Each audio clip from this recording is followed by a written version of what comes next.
Okay, so what if I told you that your entire life is basically a game of strategy? Seriously. And just like any other game, it's got rules. And if you can figure out those rules, well, that's like getting the ultimate cheat code. So picture this. It's 1983, a quiet night, and the Soviet officer, Stanislav Petrov, is just staring at a screen. But this screen is, well, it's screaming at him. It's saying American nukes are in the air, headed right for them. Now, the protocol, the rule book, it demanded only one thing: immediate retaliation. The entire fate of the world, it's all on his shoulders in that one moment. I mean, that decision from Petrov had global consequences, right? But think about this for a second.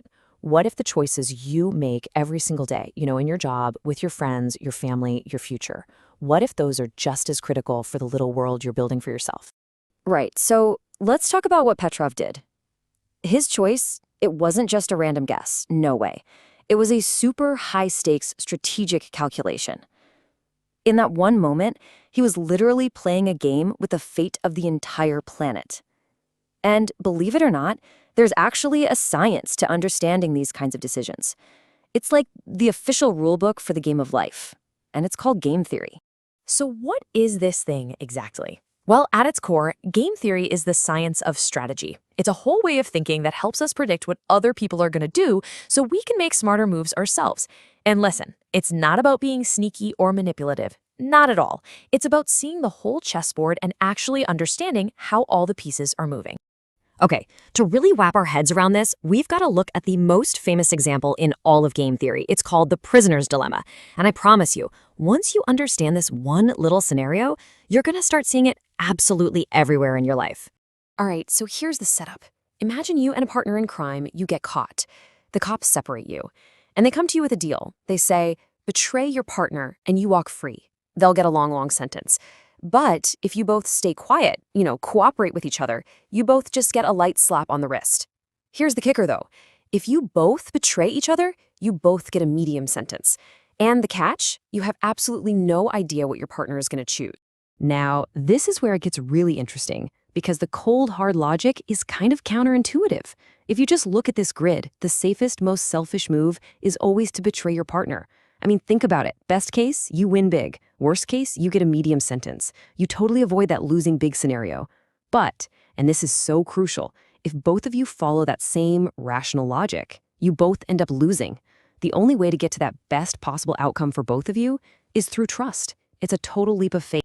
And you know what? This whole dilemma, it's not just some boring thought experiment. Oh no. It was literally the entire premise of the final round of a real game show in the UK called Golden Balls. Two regular people facing this exact choice with a massive cash jackpot on the line. The rules couldn't be simpler. You've got two finalists, one big jackpot. They each secretly choose a ball. One says split, the other says steal. Now, if they both choose split, great, they share the cash. If one steals while the other splits, the stealer gets everything. But, and this is the big one, if they both choose steal, boom, nobody gets a single penny. It is a perfect prisoner's dilemma, playing out live on television. So in this one absolutely legendary game, a contestant named Nick, he does something nobody saw coming. He looks his opponent, a guy named Ibrahim, dead in the eye, and he promises him over and over again, I am 100% going to choose the steal ball. He even says, look, I'll share the money with you after the show, but right now on TV, I'm going to steal. This just backs Ibrahim into a completely impossible corner. Think about it. If Ibrahim also picks steal, they both walk away with nothing. So his only logical path to getting any money at all was to just trust Nick and choose split. And so, agonizingly, he did it. And then came the reveal. Nick opens his ball, and it says split. He never, ever intended to steal. He just understood the game on a whole other level. By making it completely pointless for his opponent to betray him, he guaranteed they would cooperate. Now, what Nick did was brilliant, right? But it was kind of a one-time hack. So that begs the question, is there a strategy that works not just once, but over and over and over again? A universal approach that encourages people to cooperate in the long run. Well, a bunch of researchers got really curious and decided to find out. Back in the 80s, this political scientist, Robert Axelrod, he set out to find exactly that. He created this awesome computer tournament where different programs played hundreds and hundreds of rounds of the prisoner's dilemma against each other. The whole point was to find the one single best long-term strategy. And the winner? It was a program so simple, it was actually kind of shocking. It was called Tit for Tat, and it basically had 4 super simple rules. Rule number 1, be nice. Always, always start by cooperating. Just give the other person the benefit of the doubt. Rule 2, be provocable.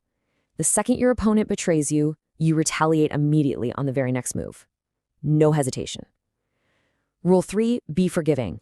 The moment they go back to cooperating, you forgive them instantly and cooperate right back. No holding grudges.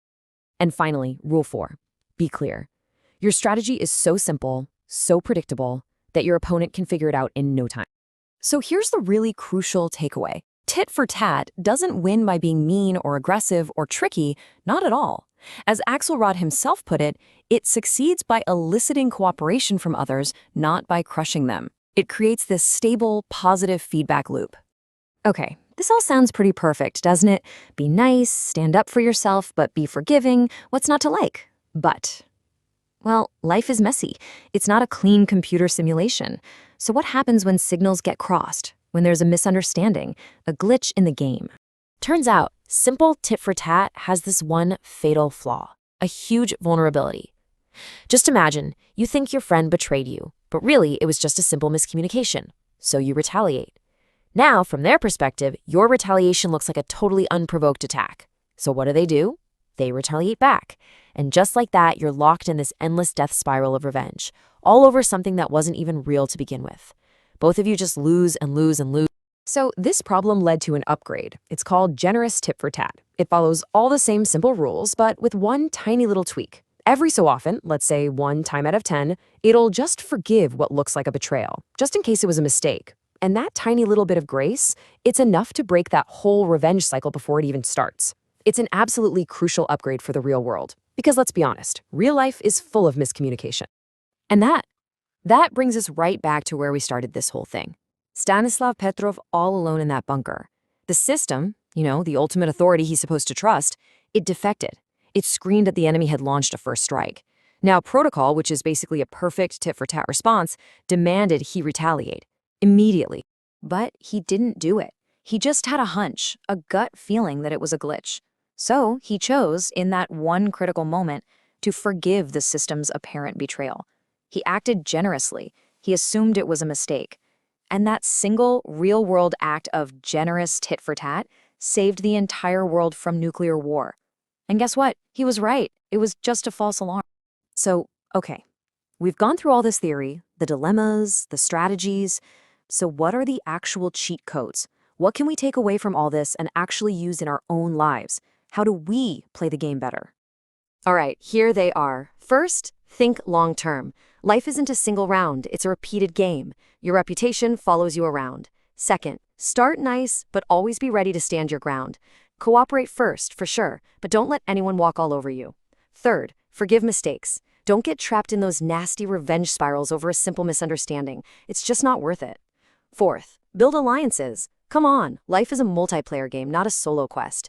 And finally, number 5, be clear. Make your intentions known. People can't trust you if they have no idea what your game plan is. So, in the end, what's the ultimate cheat code?